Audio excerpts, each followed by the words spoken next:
Welcome to the Not Old Better Show, Smithsonian Associates interview series on radio and podcast. The show covering all things health, wellness, culture, and more. The show for all of us who aren't old, we're better. Each week, we'll interview superstars, experts, and ordinary people doing extraordinary things, all related to this wonderful experience of getting better, not just older.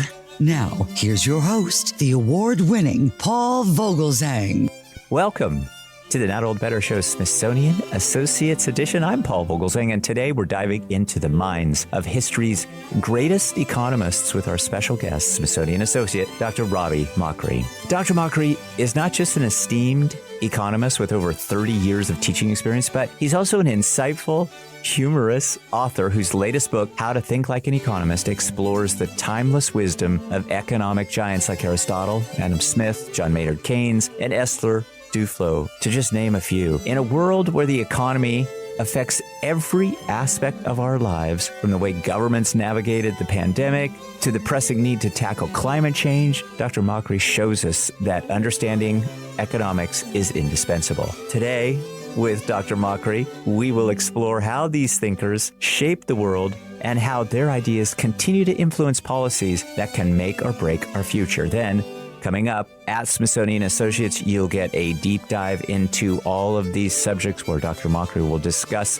who his favorite economist is and delve into the revolutionary ideas that could help us address some of the most significant challenges of our time. It's a conversation that will challenge what you think you know about economics, offering new perspectives on how we can all contribute to a better, more sustainable world. So stay tuned as we uncover the power of economic thought with Dr. Robbie Mochrie, Smithsonian Associate, right here on the Not Old Better Show, Smithsonian Associates Edition on radio and podcast. Join me in welcoming our guest, Dr. Robbie Mochrie. Dr. Robbie Mochrie, welcome to the program. Thank you. It is great to talk to you. I think the subject of your upcoming presentation at Smithsonian Associates, How to Think Like an Economist, title of your new book, I think is very much on our minds.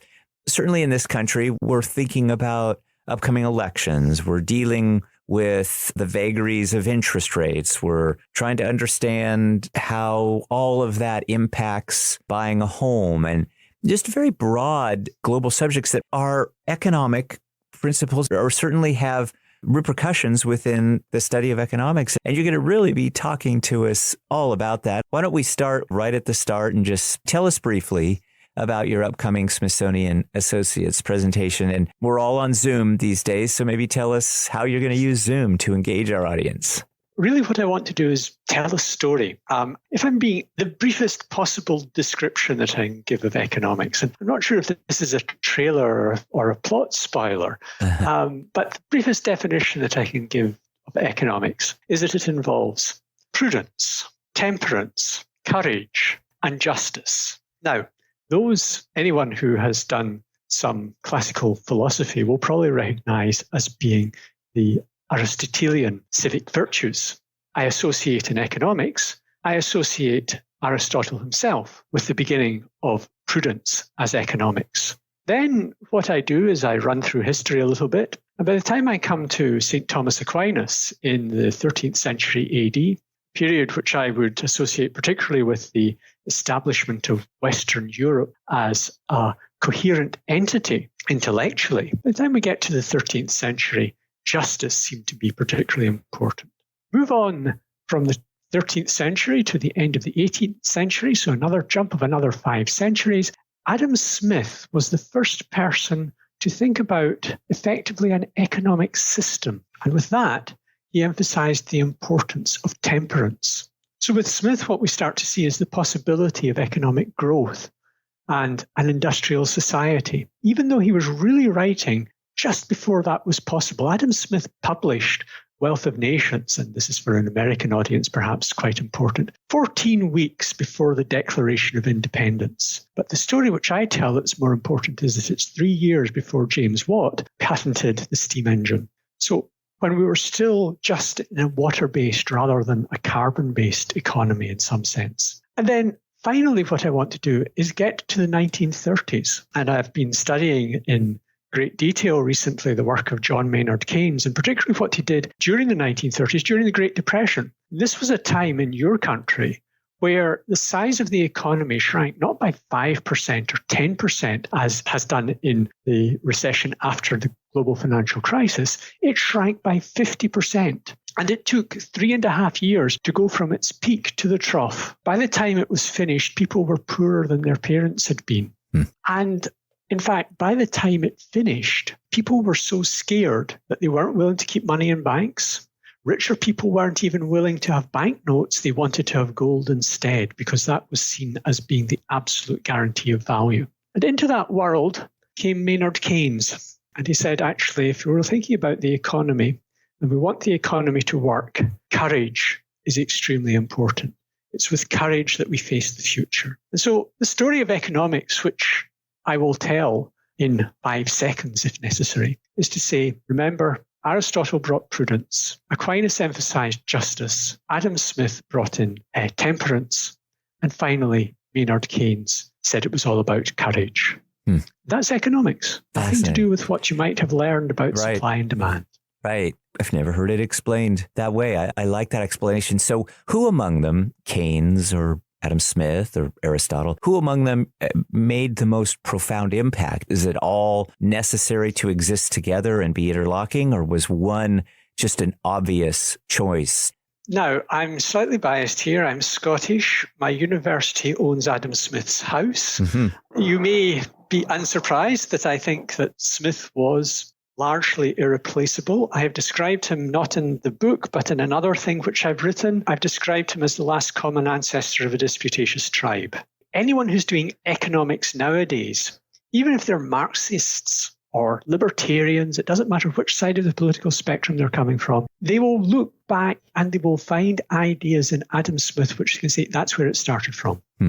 So really, it's impossible for anyone doing economics nowadays, I would say, to look beyond Adam Smith or to say that they've come from somewhere completely different. I think that that's very helpful too. And you've referred a couple of times here with us to Aristotle, and in particular, his ideas about consumption restraint. You talk about this in the book. He was just ahead of his time. How do some of those principles impact us even today with regard to our economy and the purchase of goods and services? Well, of course, Aristotle, when he was thinking about economics, was not concerned about thinking about the economy that we do nowadays. I'm particularly thinking about it as being driven by consumption. So for Aristotle, the purpose of economic activity was to underpin human happiness. And what I think is completely different about Aristotle to what we see nowadays is that the standard assumption of economics is that we live in a world of scarcity. There isn't enough. People always want more. Aristotle said, no, that's not true. We live in a world of abundance. If you can't satisfy your appetite, you're the problem. You need to change what you actually want yourself. And so what Aristotle argued was that essentially what we had to do, and this actually, I suppose, ties in many ways with Smith and Prudence as well, that what was important is that we learn to restrain our appetites. But more than that, along with Socrates, his teacher's teacher, he argued very much that it was important that the best possible way in which people could spend their money was not on goods for themselves, but ideally on goods which would advance knowledge. In other words, they should support philosophy. And if that wasn't something that particularly interested them, the next best way was through political activity. Remembering that political for a Greek would mean to support the city. So really what he was saying was, you've got to think about the well-being of, first of all, pursue the highest possible virtues. If you can't do that, then support the well-being of your city. But don't simply sit at home and consume all your goods. It's interesting because that has happened to us just recently when the pandemic struck. We all sat at home and we really consumed. Amazon delivery drivers became our best friends. And so how do we get around some of those times? Because governments needed to freeze the economy even without destroying it. Yes. I mean, I think that this is one of the major challenges which we have had, because obviously you're saying governments had to freeze the economy. You haven't mentioned the fact in the thinking about the pandemic that when governments froze the economy, that meant that their tax revenues fell, but their spending increased. And certainly it's an issue in presidential election that Vice President Harris has to explain how her government or how the Biden administration managed to bring inflation down after quite a bit of effort, but also has to explain how the government is going to be able to spend more money. Now, I think that that is probably the area in which she's going to struggle most when it comes to her campaign. But actually, if you think about it, many of the decisions which are related to that had to be made by President Trump, who lost office before the chickens came home to roost. Now, when you're talking about this at a much more personal level, yes, we spent money because that was the easy thing to do. I suppose that what we're seeing here is we're thinking about how do we actually derive enjoyment? What is it that we get value from? And perhaps what we should have been thinking about as well, we are at home. Gosh, well, I think that it was a lot easier for people in my sort of situation. I suddenly didn't have to travel to work. I had a garden. I could tend my garden. I could still, even when we were under lockdown, I could spend time exercising quite actively. It wasn't a great disruption to me. So I thought that when you were going to say, oh, we spent all this money on consumption, I thought you were going to go in a slightly different direction. I thought you were going to point out that actually, because many of us suddenly had a huge reduction in our outgoings, even after we'd made friends with our Amazon delivery driver, we still had a huge reduction in our outgoings. We couldn't go on big foreign holidays or anything like that. So we ended up saving a huge amount as well. And I think that one of the interesting things has been seeing how that's unwound in the last few years.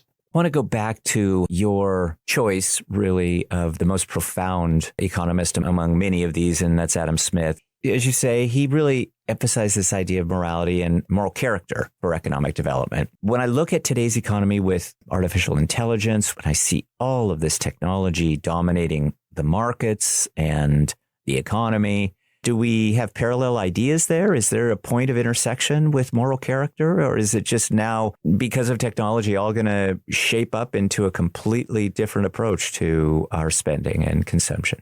I think that one of the things about Adam Smith, which I would want to emphasize, is that in this context, he is very much two-faced. He is looking backwards towards the classical tradition of philosophy.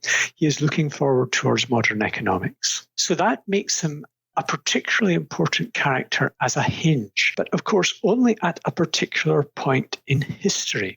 Now, what I have seen of artificial intelligence so far, we are nowhere near having artificial general intelligence. There are some things which can be done by artificial intelligence, which will make quite a lot of jobs, quite a lot of important jobs, probably will become more or less redundant. I expect, for example, that large parts of medical diagnosis within a few years will be done much more effectively with artificial intelligence support than it is just now. Large parts of legal practice can be done perfectly effectively using AI tools already.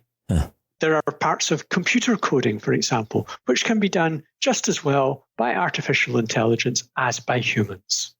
So there are plenty of areas in which we are able to extend our capabilities. Now, the absence of artificial general intelligence would mean that is not going to help us particularly with moral reasoning. I am not yet aware, if you think about it, moral problems become interesting because there are a variety of possible actions which we can take, each of which we can give good reasons. It requires judgment of a completely different kind to make those decisions well. And so I believe that while artificial intelligence will enable us to make decisions which are much better informed, and possibly to make decisions much more quickly than we do at the moment, it will take a very long time before the kinds of decision-making, the fundamental decision-making about the economy can be done effectively using artificial intelligence. That is where humans will continue to provide value to the system. But of course, what I'm talking about, I can remember, 40 years ago when I was at high school, I still learned how to use logarithm tables. I explained what they were to students recently. And it was a bit like, I don't know, explaining that when I grew up, we didn't actually have mobile phones. Or cars, automobiles, that, people took horses and carts. If I'd said that I also hunted woolly mammoths and had to be careful of the saber-toothed tiger as I went home to my cave, I wouldn't have sounded any older-fashioned to them. I hope they appreciated that. I always found professors that had a good sense of humor and shared it were my favorites. So I hope that's good. Hi, it's Paul. Do you love entertaining, informative, eclectic, insightful programs about culture, health, science, life, and everything Smithsonian? As part of our Smithsonian Associates interview series on radio and podcast, we're introducing you to the new Smithsonian Associates streaming series. Smithsonian, a nonprofit organization, is excited to present this new aspect of their 55 years as the world's largest museum-based educational program. Join us from the comfort of your home as we periodically interview Smithsonian Associate guest speakers. Our audience here on radio and podcast can explore our website for more information, links, and details at notold-better.com. Thanks, everybody.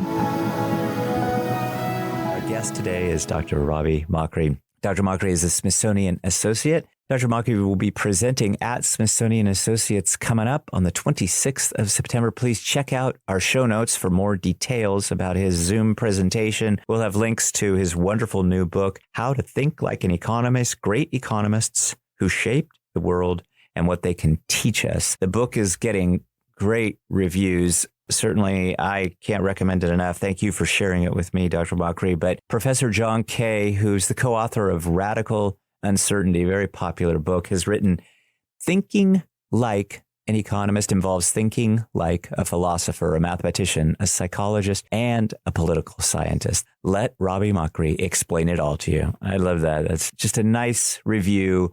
And I think it just says so much about your work. You talk about economic thinking emerging in the book. You say that economic thought emerged well in advance of formal economists. So the study of that economic thinking wasn't really present until a little while. How do some of us who are non-economists get started thinking like economists? Where do we begin? What's a simple way for us to kind of jump in, Dr. Mochrie? First of all, what I would have to say is everybody has to be an economist to some extent. I'm not going to let you away just with saying you're a non-economist. Okay. Because the way that I define economics, going back to Greek stuff, if we're thinking about it, it's about household management. So every time you're in your grocery store, every time you're trying to work out whether your paycheck will last till the end of the month, you're doing economics. You're making economic decisions.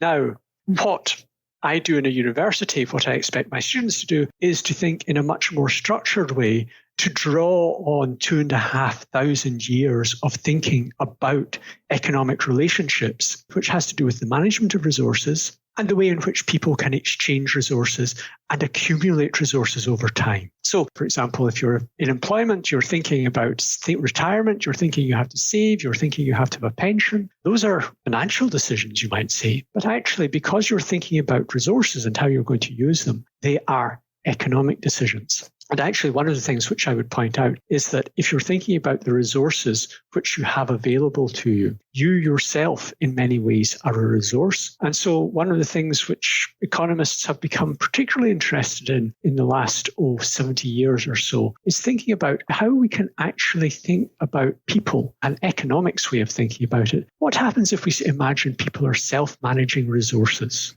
Everyone's an economist to some extent.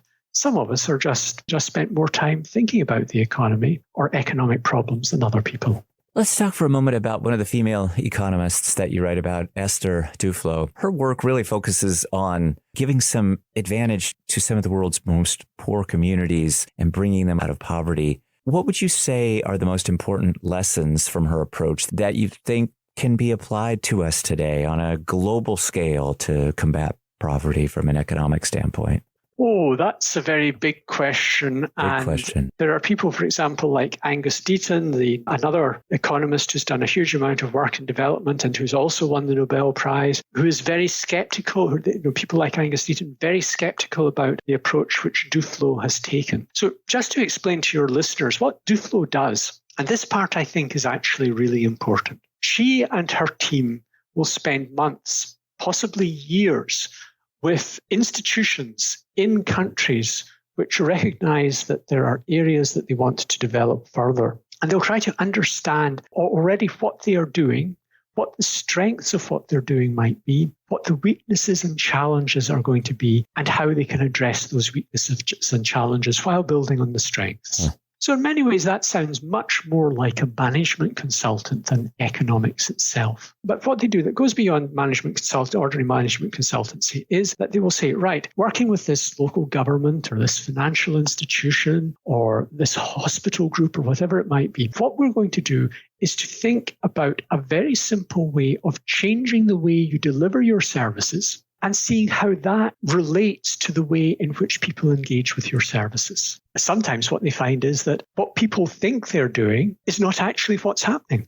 Yeah. So their research into microcredit, for example, which is very small loans made to poor people so that they can start their own businesses, found that yes, for many of the people who got the loans, they transformed life. But when they actually pulled back a bit and looked perhaps at what was happening in an entire city or a region of a country, there was no evidence really that microcredit was accelerating the process of economic development. It was making it easier for some people to begin their own personal path out of poverty, but it wasn't making it possible for societies as a whole to manage that. Or again, if you look at examples around something which might seem quite obvious to us, one of the largest killers of children in many parts of Africa is malaria. Of course, we have some drugs which allow us to manage that, but people who live there, malaria is an endemic risk. And one of the best ways of reducing that risk is by using bed nets. In many places, people wouldn't use bed nets. Now, this allowed Duflo and her team to get into what had been a very sharp row between two other development economists, Jeffrey Sachs and Bill Easterly. And Sachs believed that what you had to do was have huge government programs which would distribute nets everywhere. Easterly said, well, if you give people nets, then they're not going to value them. You have to give them a stake in what's managing it. Well, what Duflo's team's research actually came up with was, I think, much more interesting in many ways. What they found was that, in some sense, people hadn't thought about the advantages of bed nets. You gave people bed nets, and they were more likely to take another bed net, whether you asked them to pay for it, or you simply offered them another one free. You gave one family a bed net, and their neighbours would be more likely to accept them in future. So almost one way of thinking about this, and this is where I can actually talk about, we're self-managing resources. There's two different ways we can think about this. One was the people in these countries simply hadn't thought about it. They didn't have the way of framing the problem that would allow them to think about why this would be a good thing to do. The other way of approaching it, I suppose, would be to say, well, if we're thinking about these people, then what's happening is that in order to use bed nets, you need a certain amount of what we would call human capital, a certain kind of human capital. And that capital can be obtained by using it. It can be obtained by people seeing how they're being used. And so what we have is, if bed nets are being given out, then that increases the capital within the community in which the bed nets are being given out. That means that they're more likely to use it again. And so what you start to see is good practice spreading and diffusing naturally. So that has turned out to be one of the more effective low-cost innovations which has been possible in public health. Very simple ideas in many ways, but very profound effects. Thank you. Fascinating. So good to talk to you, Dr. Ravi Mochrie, Smithsonian Associate. Will be appearing at Smithsonian Associates. Again, check our show notes for more about Dr. Mochrie and his upcoming presentation and his new book, How to Think Like an Economist, Great Economists Who Shaped the World and What They Can Teach Us. The book is out now. We'll have links so that you can find it at many of your favorite book-related sites. But all of these thoughts are so timely, Dr. Mochrie. Thank you for joining us today and being so generous. And we look forward to seeing you at Smithsonian Associates. Have a great rest of your day. And please, as you're doing more work on this, I'd love to selfishly invite you back. Please come back and talk more. I know our audience is really going to be interested in this subject. Thank you so much. It's been a great time. My thanks to Dr. Ravi Mochrie for joining us today, for talking about his new book. You can find his new book, How to Think Like an Economist, in our various links and notes today. Please check it out. I think it's just indispensable, especially because of the timely insights for today. My thanks to the Smithsonian team for all they do to support the show. My thanks to our executive producing team of Sam Henniger and Miranda Henniger. Thanks to both of them for helping me stay right on track. Thanks to all of you for joining us on radio and podcast. We love doing this show for you. Thanks for all of your notes of support over the last few weeks. Really has meant a lot to me. I look forward to an upcoming holiday season where we will be busy with another bunch of great topics. But thanks, everybody. Have a great week. Let's talk about better. The Not Old Better Show, Smithsonian Associates Edition on radio and podcast. See you next week.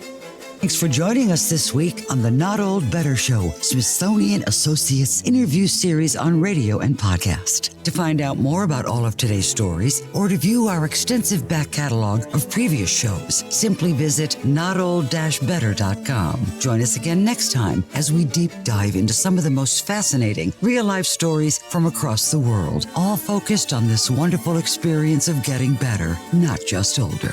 Let's talk about better. The Not Old Better Show. Hi, one final thing. Please check out our website for this episode and all episodes at notold-better.com or subscribe to the podcast on Apple Podcasts, and be sure to check out your local radio stations to find out more about the Not Old Better Show on podcast and radio. You can find us all over social media. Our Twitter feed is Not Old Better, and we're on Instagram at Not Old Better too. The Not Old Better Show is a production of NOBS Studios. I'm Paul Vogelsang, and I hope you'll join me again next time to talk about better. The Not Old Better Show. Thanks, everybody. We'll see you next week.